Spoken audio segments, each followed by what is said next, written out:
रहमानुर्रहीम। अस्सलाम वालेकुम dear students, आज हम सीखेंगे ninth class physics chapter number 6 work and energy के एक्सरसाइज के एमसीक्यू सॉल्व करना। तो देखते हैं जी। चलें जी, स्टार्ट करते हैं। हमारे पास फर्स्ट एमसीक्यूज़ है कि joule is the unit of work which is equal to.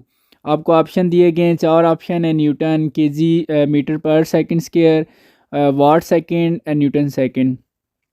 देखें, यहाँ पर आपने स्टेटमेंट को अंडरस्टैंड करना है। उसमें क्या है कि joule is the unit of work which is equal to. Actually आपसे इसमें ये पूछा गया है कि जो जौल है वो किसके इक्वल है। आपको साथ इन्फॉर्मेशन दे दी गई है कि जौल एक वर्क का यूनिट है, लेकिन आपने बताना है कि जौल है किसके इक्वल। तो इसके लिए आपने अगर एक पावर का फार्मूला स्टडी किया होगा, P is equal to W/T, work over T. तो आप यहाँ पर देख सकते हैं पावर का यूनिट वाट है, तो मैंने पी के आगे नेक्स्ट आगे लिख दिया जी डब्ल्यू। इस तरह इज़ इक्वल टू वर्क का यूनिट जॉल होता है, और इसको हमने जॉल लिख दिया है। और इसके बाद नीचे टाइम का यूनिट सेकंड है। तो यहाँ से अगर आप देखें, सेकंड जो नीचे डिवाइड हो रहा है ये डब्ल्यू के साथ जाके मल्टीप्लाई हो जाएगा। तो इस तरह आप देख सकते हैं कि जॉल जो है वो किसके इक्वल आ रहा है, वाट सेकंड के। तो यहाँ पर हमारे पास जो करेक्ट ऑप्शन है वो ऑप्शन सी है, जो कि वाट सेकंड है। उसके बाद नेक्स्ट एमसीक्यूज है जी हमारे पास कि work done by a body is zero if angle between force and displacement is. Work हमारा कब ज़ीरो होगा, जब एंगल होगा जी फोर्स और डिस्प्लेसमेंट के। ये आपको ऑप्शन दिए गए हैं। आपके पास एक सिंपल सा फार्मूला है, W is equal to F D cos theta. आप वन बाय वन ये सारे एंगल पुट करके चेक करें कि किस पे आपका W ज़ीरो आ रहा है। ठीक है, तो मैं आपको शॉर्टकट यहाँ पर बता रहा हूँ कि जब आपका एंगल 90 का होगा, तो यानी कि फोर्स और डिस्प्लेसमेंट एक दूसरे के परपेंडिकुलर होते हैं, तब 90 का एंगल बनता है। तो उस टाइम जो है वर्क आपका ज़ीरो कंसिडर किया जाता है। तो आप देख सकते हैं जी W is equal to cos theta, WFD cos theta, और कॉस 90 जो है और ज़ीरो हो जाएगा। फिर आप ये देख सकते हैं ये सारा ज़ीरो हो जाएगा। तो इस तरह आपके पास जो करेक्ट ऑप्शन बन रहा है वो ऑप्शन डी है, जो कि 90 है। अच्छा जी, नेक्स्ट आपके पास MCQs नंबर 3 है कि a car, an elephant and a cricket ball. तीन चीज़ें आपके पास, ठीक है। एक कार है, एक एलिफेंट है और एक क्रिकेट बॉल है। हैव सेम किनेटिक एनर्जीज, तीनों की किनेटिक एनर्जी सेम है। Which of these have greater speed, लेकिन स्पीड किसकी ज़्यादा होगी। तो हमारे पास यहाँ पर एक किनेटिक एनर्जी का फार्मूला है, क्योंकि हमने किनेटिक एनर्जी के थ्रू ही देखना है। तीन डिफरेंट चीज़ें हैं, तो हम देख लेते हैं जी। हमारे पास किनेटिक एनर्जी का फार्मूला है, kinetic energy is equal to 1/2 mv²। यहाँ से हमने स्पीड देखनी है कि तीनों में से स्पीड किसकी ज़्यादा है। तो यहाँ से पहले हम v को अलग कर लेते हैं। ये नीचे 2 डिवाइड हो रहा है, ये के ई के साथ जाके मल्टीप्लाई हो जाएगा, और यहाँ पर के E is equal to mv² आ जाएगा। हमें v चाहिए, तो m जो इसके साथ मल्टीप्लाई हो रहा है ये के ई के साथ जाके डिवाइड हो जाएगा। तो इस तरह हम दोनों तरफ अब स्क्वायर रूट ले लेंगे, ताकि v के ऊपर से स्क्वायर कैंसिल हो जाए। तो उसके रूट लेने के बाद हमारे पास ये चीज़ आ जाएगी, और इसको हम यूँ भी लिख सकते हैं, v is equal to 2ke/m, और ऊपर अंडर रूट है इसके। और यहाँ पर अगर आप वेलोसिटी या स्पीड का और मास का रिलेशन देखना चाहें तो वो इन्वर्स है, ठीक है जी। और यहाँ पर इन्वर्स से मुराद ये है कि अगर जिस चीज़ का मास ज़्यादा होगा उसकी स्पीड जो है वो कम होगी।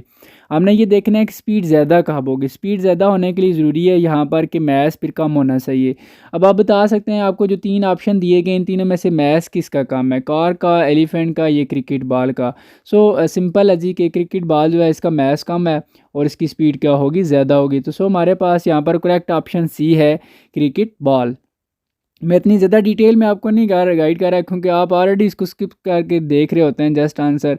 तो इसलिए मैं भी कोशिश कर रहा हूँ चलें आपका इतना टाइम वेस्ट ना हो।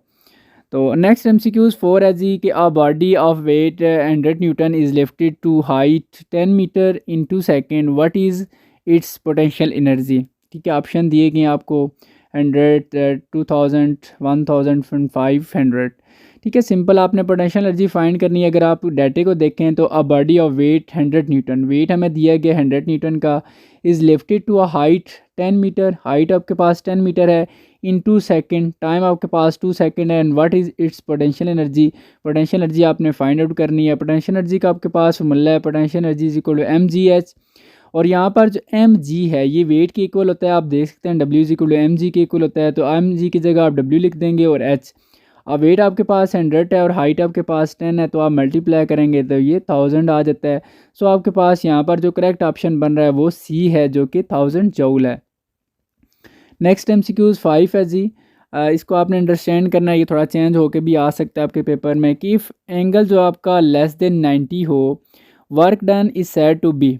ठीक है, जब भी एंगल 90 से कम होगा, एंड 90 से कम मीन यानी कि 90 से कम जितने भी एंगल हैं, लेट्स सपोज 80 है, 70 है, 60 है, 82 है, 83 है, 90 से कम होना चाहिए। ठीक है, तो उस टाइम आपका वर्क क्या होगा? सिंपल सी बात है, आपके पास ये एक फार्मूला है, W=FD cos थीटा। आप थीटा की जगह 90 से कम जितने भी एंगल है उनको 1 बाय 1 पुट करके देखते जाएं, तो आपको पता चलेगा कि आपका सारा ऑप्शन पॉजिटिव आएगा। क्यों? क्योंकि कॉज जो है वो 90 से कम जितने भी एंगल्स हैं, ठीक है, 90 नहीं होना चाहिए, 90 से कम ही, तो वो सारे के सारे वैल्यू क्या दे रहे हैं? आपको पॉजिटिव दे रहे हैं। ठीक है जी, तो आपका यहाँ पर पॉजिटिव, इसलिए ऑप्शन यहाँ पर बी जो है वो करेक्ट होगा। लेकिन यहाँ पर आपको मैं कुछ असाइनमेंट्स दे रहा हूँ, आपने खुद सॉल्व करनी है। मैं यहाँ पर भी सॉल्व कर देता, लेकिन आप लोग ऑलरेडी स्किप करके देख रहे होते हैं वीडियो को, तो मैंने कहा चले मैं आपको असाइनमेंट देता हूँ, आप खुद सॉल्व कर लें। आपने ये देखना है कि अगर आपका थीटा यहाँ पर जो कहा गया आपको कि लेस देन 90 की जगह आपको ये ऑप्शन दे दिया जाए कि थीटा लेस देन 180, तो फिर आप इन चारों में से कौन सा ऑप्शन ठीक होगा आपके लिए? और इसी तरह अगर आपको ये कहा जाए कि थीटा जो है वो 90 से ग्रेटर है और 180 से लेस है, तो इस दौरान आपका वर्क क्या होगा? ठीक है, तो ये आपकी असाइनमेंट है, आप लोगों ने सॉल्व करनी है, और मुझे कमेंट्स में फिर आपने बताना है असाइनमेंट लिख के, फिर आगे आपने उनके ऑप्शन भी बता देना है। उसके बाद नेक्स्ट जी आपके पास MCQs नंबर 6 है कि पावर इज़ आ। सिंपल सी बात है जी, पावर जो होती है लाइक किसी भी चीज़ के हम कहते हैं जी इतनी पावर है, तो साथ कोई डायरेक्शन नहीं बताते। So power is a scalar quantity because it has only magnitude but no direction. ठीक है, इसकी डायरेक्शन, इसकी एक्सप्लेन करने के लिए इसको डायरेक्शन की हमें ज़रूरत नहीं होती। सो ये एक स्केलर क्वांटिटी है। उसके बाद नेक्स्ट यहाँ पर करेक्ट ऑप्शन ए है जी, जो कि स्केलर क्वांटिटी है। नेक्स्ट MCQ 7 है कि दी SI unit of power is. Power का यूनिट वाट है, SI यूनिट ये सिंपल सा है, ऑप्शन बी यहाँ पर करेक्ट है, वाट। नेक्स्ट MCQs नंबर 8 है जी, ये न्यूमेरिकल टाइप लग रहा है। A 4 kg body is thrown vertically upward. एक बॉडी है 4 kg की, इसको हम ऊपर फेंकते हैं फ्रॉम द ग्राउंड, ग्राउंड से, with velocity of 5 metre per second. If friction is neglected its kinetic energy. अगर इसकी आप फ्रिक्शन निगलेक्ट कर दें तो its kinetic energy just before hitting the ground is, यानी कि बॉडी ऊपर जाएगी, ऊपर से वापस वापस नीचे आएगी, और जब ग्राउंड से हिट करेगी तो उस दौरान इसकी किनेटिक एनर्जी क्या होगी? तो आप देख सकते हैं जी, डाटा अगर हम नोट करें तो मैथ 4 kg का दिया गया है, और 4 kg बॉडी, ठीक है, throne vertically upward from the ground with velocity. Velocity इसकी 5 मीटर पर सेकंड दी गई है। इफ़ फ्रिक्शन इज़ नेगलेक्टेड, अगर हम फ्रिक्शन को निगलेक्ट कर दें, its kinetic energy. Kinetic energy वो आपसे पूछ रहा है। वेरी सिंपल है, किनेटिक एनर्जी का हमारे पास ये फार्मूला है, जो कि kinetic energy is equal to 1/2 mv²। 1/2 मैथ हमारे पास 4 है और v हमारे पास 5 है। यहाँ पर मैंने 4 को डिवाइड कर दिया 2 से, तो ये 2 आ जाएगा, और 5 का स्क्वायर 25, तो जब 25 को आप 2 से मल्टीप्लाई करेंगे तो ये 50 आ जाएगा, और किनेटिक एनर्जी का यूनिट जूल होता है। तो ये आप देख सकते हैं आपके पास ऑप्शन बी जो है वो करेक्ट बन रहा है, जो कि 50 जूल है। इसके बाद नेक्स्ट MCQs नंबर 9 है जी कि a ball is thrown upward with an initial velocity. एक बॉल है, उसको ऊपर फेंका जाता है इनिशियल वेलोसिटी के साथ, इट्स, आगे ऑप्शन दिए गए जी, इनमें से क्या होगा? देखें जी, मैं आपको यहाँ पर एक चीज़ बता दूँ, यहाँ पर ऑप्शन के अकॉर्डिंग देखा जाए तो वो कह रहे हैं किनेटिक एनर्जी इंक्रीज़ हो जाएगी, पोटेंशियल एनर्जी इंक्रीज़ हो जाएगी, या kinetic energy increase, potential energy increase, तो ये ऑप्शन दिए गए हैं। ठीक है, देखिए जब भी बॉल को हम ऊपर फेंकेंगे, तो चलें पहले तो मैं आपको ये बता देता हूँ कि जब पोटेंशियल एनर्जी मैक्सिमम हो तो उस टाइम किनेटिक एनर्जी जो है वो मिनिमम होती है। ठीक है, आपको पता है अगर कोई बॉडी, यानी कि आपको इतना आइडिया होना चाहिए कि पोटेंशियल एनर्जी जो है वो हाइट की वजह से होती है, तो पोजीशन की वजह से। किनेटिक एनर्जी जो है वो उसकी मूवमेंट की वजह से है ग्राउंड के ऊपर, तो दोनों एट अ टाइम सेम नहीं हो सकती। ये पहले तो ये चीज़ आपको क्लियर होनी चाहिए, एक चीज़ मैक्सिमम होगी और एक चीज़ मिनिमम होगी। अब यहाँ पर बात यह, जब बाल को हम ऊपर फेंकेंगे तो उस दौरान बाल के अंदर जो किनेटिक एनर्जी है वो सारी की सारी यानी कि कम होती जाएगी, और उसके अंदर पोटेंशियल एनर्जी ज़्यादा आएगी क्योंकि वो हाइट की तरफ जा रहा है, ऊपर जा रहा है ना, तो ऊपर जा रहा है तो इट्स मीन उसकी पोटेंशियल एनर्जी बढ़ रही है और किनेटिक एनर्जी जो है वो चेंज हो रही है किस में, पोटेंशियल एनर्जी में। सो यहाँ पर आप देख सकते हैं ball is moving upward so it gains potential energy, क्योंकि ऊपर जा रहा है तो पोटेंशियल एनर्जी वो गेन कर रहा है एंड लॉसेस किनेटिक एनर्जी, और किनेटिक एनर्जी सारी की सारी चेंज हो रही है किस में, पोटेंशियल एनर्जी में ही। तो यहाँ पर आप देख सकते हैं जो ऑप्शन करेक्ट है वो बी है, जो कि kinetic energy decrease and potential energy increase. Next MCQs है जी आपके पास 10। A ball is throne upward with an initial velocity, एक बॉल है हम उसको इनिशियल वेलोसिटी से ऊपर फेंकते हैं, it's total energy is maximum at highest point, is minimum at highest point, is maximum when ball is thrown upward, remains constant। देखें कि आपने एक पढ़ा होगा according to law of conservation of energy की एनर्जी कंजर्व रहती है, ठीक है। अगर वो बॉल अगर नीचे है भी तो उसके अंदर किनेटिक एनर्जी होगी, जब वो ऊपर जाएगा तो वो किनेटिक एनर्जी आस्ते आस्ते इसके अंदर चेंज हो जाएगी पोटेंशियल एनर्जी की फॉर्म में, लेकिन जो टोटल एनर्जी है वो सेम ही रहती है। कैसे कि यानी कि अगर लेट्स सपोज उसके अंदर किनेटिक एनर्जी है तो वो किनेटिक एनर्जी चेंज हो जाती है पोटेंशियल में, फिर या पोटेंशियल से वो वापस किनेटिक एनर्जी में, तो एक दूसरे में चेंजिंग होती रहती है, कम ज़्यादा यानी कि नहीं होता। सो हम ये कहते हैं कि जो टोटल एनर्जी है वो कांस्टेंट ही रहेगी। तो यहाँ पर आपके पास ऑप्शन डी जो है वो करेक्ट है। कोई भी कन्फ्यूजन हो तो आप मुझसे पूछ सकते हैं, मैं खुद इतनी ज़्यादा डिटेल में नहीं जा रहा क्योंकि आपके अकॉर्डिंग ही मैं चल रहा हूँ, ठीक है। तो आप जिस एमसीक्यूज़ में कहेंगे एक्सप्लेनेशन ज़्यादा रिक्वायर्ड है तो इंशाल्लाह मैं उसको भी एक्सप्लेन कर दूँगा। अच्छा जी, नेक्स्ट एमसीक्यूज़ नंबर 11 है कि kinetic energy and potential energy are two basic form of, ये तो आपने चैप्टर के बिल्कुल स्टार्ट में ही पढ़ा होगा कि मैकेनिकल एनर्जी की दो टाइप्स होती हैं, जो कि kinetic energy and potential energy. तो यहाँ पर हमारे पास ऑप्शन जो है वो डी करेक्ट है, मैकेनिकल एनर्जी। इसके बाद नेक्स्ट एमसीक्यूज़ नंबर 12 है जी हमारे पास कि a weight lifter of power 1960 यानी कि 1960 watt lifts a load of mass M from the ground to a height of 2 metre in 3 second M is.